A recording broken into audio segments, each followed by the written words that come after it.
안녕하십니까. 2024년 12월 12일 최병근 팩트 시작하겠습니다. 윤석열 대통령의 탄핵소추안이 가결되는 게 사실상 시간 문제가 됐다. 뭐 이런 얘기를 제가 드린 적이 있었는데, 왜냐하면 오늘까지, 그러니까 어젯밤까지 공개적으로 나는 찬성하겠다라고 얘기한 국민의힘 의원이 5명이고요.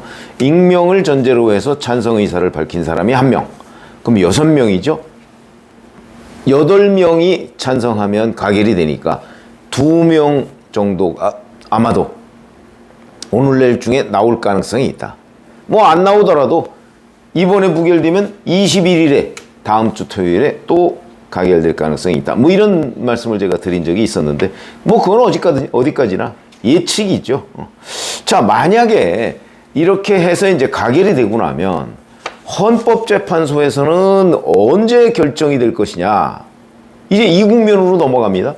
2016년 12월 9일에 박근혜 대통령이 그 국회에서 탄핵소추안 가결이 됐죠. 그래서 직무정지가 됐는데, 그렇게 되니까 이제 그다음부터는 정쟁적 요소는 많이 줄어듭니다. 뭐 박근혜의 국정농단 어쩌고 하는 것들은 많이 줄어듭니다. 왜? 헌재에서 심리 중인데 뭐 그때 뭐 떠들어봤자 의미가 없는 거죠. 헌재에서 과연 받아들일 것이냐 받아들이지 않을 것이냐, 모든 관심이 헌법재판소로 넘어갑니다. 근데 그 당시 헌법재판소는 소장이 없었습니다. 소장. 그런데 이제 그 소장을 당시에 황교안 대통령 권한대행이 임명할 수 있느냐 없느냐, 이제 이런 게 논란이 되는 겁니다. 그래서 이제 박한철 헌법재판소장 있었는데 임명할 수 있느냐 없느냐. 결국 당시 민주당이 반대해서, 왜냐하면 권한대행은 현상 유지만 해야 된다, 이런 주장이었거든요. 그래서 임명을 못한 가운데 이정미 헌법재판소장 권한대행이 3월 10일 2017년 3월 10일에 결정을 한 겁니다. 8명 체제로 결정을 한 거죠. 지금 헌법재판소는 6명 체제입니다. 그리고 헌법재판소장 권한대행이 있습니다. 자, 그런데 여기에서 만약에 이제 이번 달 말이면 국회 몫의 3명이 이제 추천이 될 텐데, 만약에 그 중간에 이제 대통령 탄핵이 된다면 한덕수 국무총리, 한덕수 대통령 권한대행이 그 국회 몫 추천 3명을 임명할 수 있느냐 없느냐, 여기서부터 논란이 되거든요. 그거 그렇게 간단하게 해결될 문제가 아닙니다. 선례가 있기 때문에. 선례는 임명을 못했다. 그러면 계속 6명 체제로 가야 되는데, 이런 얘기가 있습니다. 아마 그 부분 한덕수 대통령 권한대행이 되더라도 본인 혼자 결정하기 쉽지 않을 거요. 법률 논쟁이기 때문에. 자, 그래서 이제 헌재로 넘어가면 헌재 결정이 언제 나오느냐는 거 가지고 이제 뭐 온갖 논란이 벌어져서 국면이 확 바뀌어버리는 거죠. 뭐 윤석열 대통령은 이미 그에 대한 법률 검토를 시작한 것으로 이렇게 알려져 있고요. 헌법재판소에는 이 탄핵 결정은 180일 이내에 하는 걸로 되어 있습니다. 실제 박근혜 대통령의 경우에는 91일이 걸렸고요. 노무현 대통령은 63일 이렇게 걸렸지만, 이상민 행정안전부 장관은 170일이 걸리기도 했습니다. 예측 불허입니다. 예측 불허. 근데 이제 그 박근혜 대통령의 경우에는 2016년 12월 9일에 탄핵이 결정이 되고요. 실제 기소, 이 국정농단 등등 관련해서 기소가 된 거는 2017년 4월입니다. 그러니까 탄핵 결정 이후에 기소가 됐으니까 뭐 그 둘 사이에 관계가 없다, 이렇게 얘기를 할 수가 있는데, 헌법재판소법 51조에 보면요, 탄핵과 같은 사유로 형사소송이 진행되는 경우 심판 절차를 정지할 수 있다, 이런 조항이 있습니다. 그러니까 박근혜 대통령은 탄핵이 결정되고 난 이후에 형사소송이 진행됐으니까 상관이 없지만, 윤석열 대통령의 경우에는 지금 12월 12일 현재로 보면 형사소송이 지금 뭐 진행되고 있지 않죠. 수사가 진행되고 있죠. 수사가. 아마 기소를 할 가능성이 꽤 있습니다. 내란죄 혐의로 기소를 할 가능성. 그러면 이제 재판으로 넘어가겠죠. 이렇게 넘어갈 텐데, 탄핵은 만약에 이번 주나 다음 주나 탄핵 가결이 된다면 헌법재판소로 넘어갑니다. 그러면 헌법재판소로 넘어간 상태에서 윤석열 대통령이 내란 혐의에 대한 재판이 진행될 가능성이 있죠. 내란 혐의에 대한 재판이 아마 내년 1월이나 2월쯤부터 시작이 될 가능성이 있거든요. 2조항에 딱 걸리는 겁니다. 헌재법 51조. 여기에 딱 걸리기 때문에 이제 심판 절차를 정지할 수 있다 이렇게 돼 있죠. 정지해야 한다가 아니고 정지할 수 있다. 그럼 정지하느냐 마느냐, 이게 또 그렇게 돼 있죠. 탄핵 심판이라는 건요, 직무집행에 있어서 헌법과 법률을 위반한 때입니다. 근데 만약에 헌법과 법률을 위반했는지 여부가 불투명하다, 그러면 헌재에서 탄핵 심판을 할 수가 없겠죠. 만약에 재판 결과 헌재 이렇게 될 수도 있습니다. 헌재에서는 인용을 했는데 형사소송에서는 무죄를 받는다. 그럼 뭐가 되는 거죠?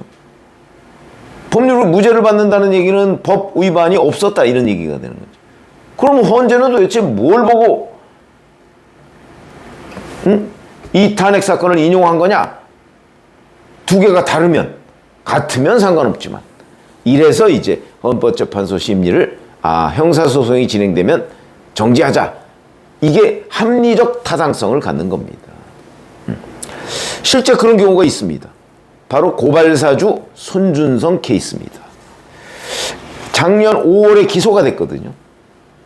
근데 12월에 국회에서 탄핵소추안이 통과가 됐습니다.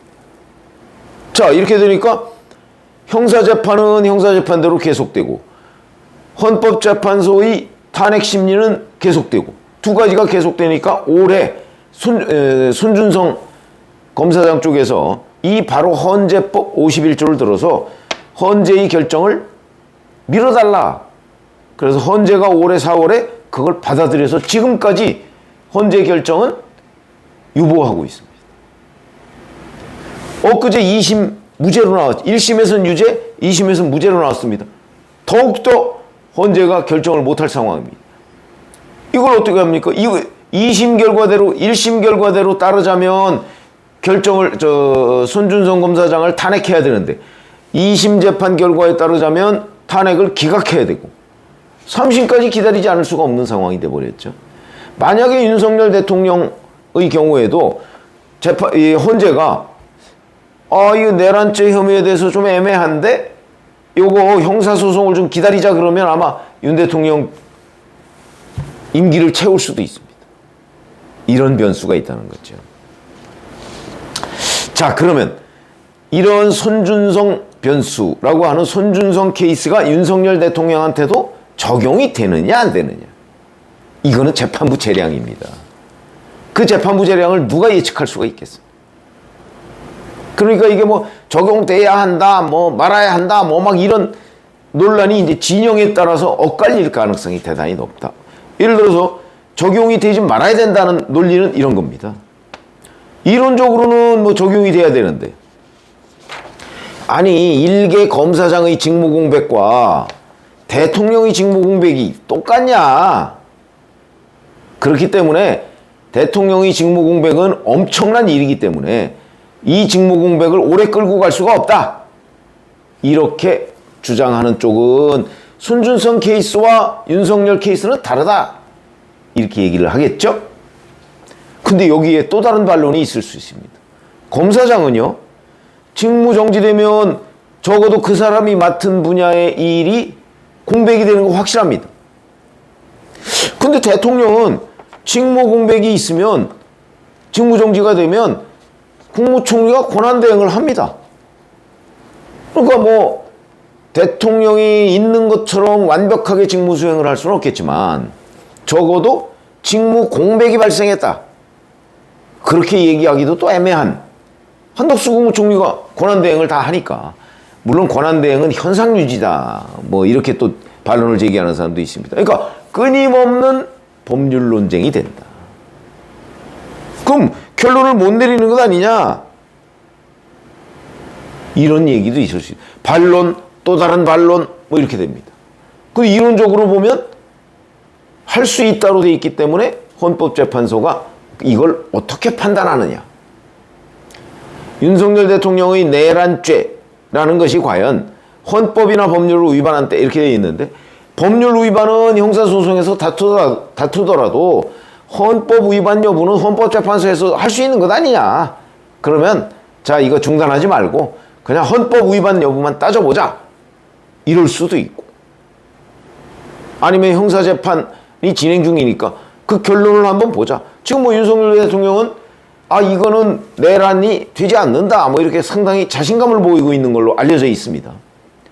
그렇다면 헌재에서는 형사재판이 끝날 때까지 이 결정을 유보하자, 뭐 이런 의견이 있는가 하면, 아니 헌법 위반만 따지자 그럼 일단, 이런 의견도 있을 수 있다.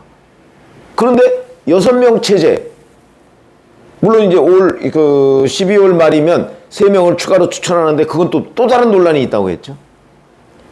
6명 체제면 1명만이라도 의견을 달리하면 기각이 된다. 이렇게 되는 거죠. 이게 근데 이 법률이 명확하지가 않습니다. 그러다 보니까 결국은 헌법재판소 지금 재판관들이 어떤 결정을 하느냐에 달려 있는 거다. 변수는 충분히 되겠죠. 변수는 됩니다. 그 중에 한두 명이라도, 아니 손준성 케이스도 있고, 이거는 우리가 결정을 했더니, 이 중차대한 일을 결정을 했더니 형사재판에서 윤석열 대통령의 내란죄가 무죄가 나왔다.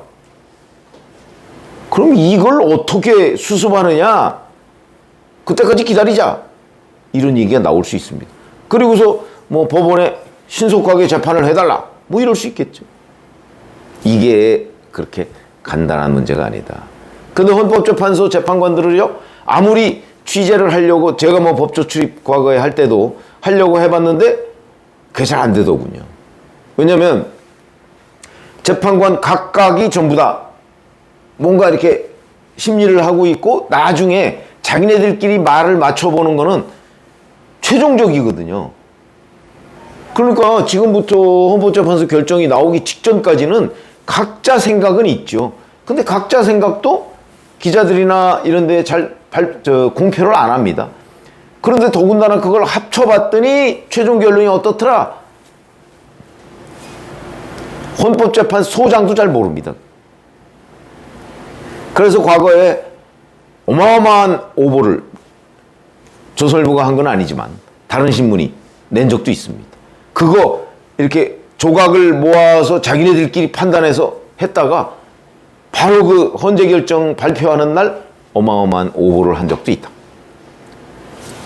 굉장히 어려운 일입니다. 그래서 이거는 기본적으로 헌법재판관들이 어떻게 판단하느냐에 달려있지만, 손준성 케이스를 보면 윤석열 대통령의 경우에도 손준성 케이스가 적용되지 않을 것이라고 누구도 장담할 수가 없다.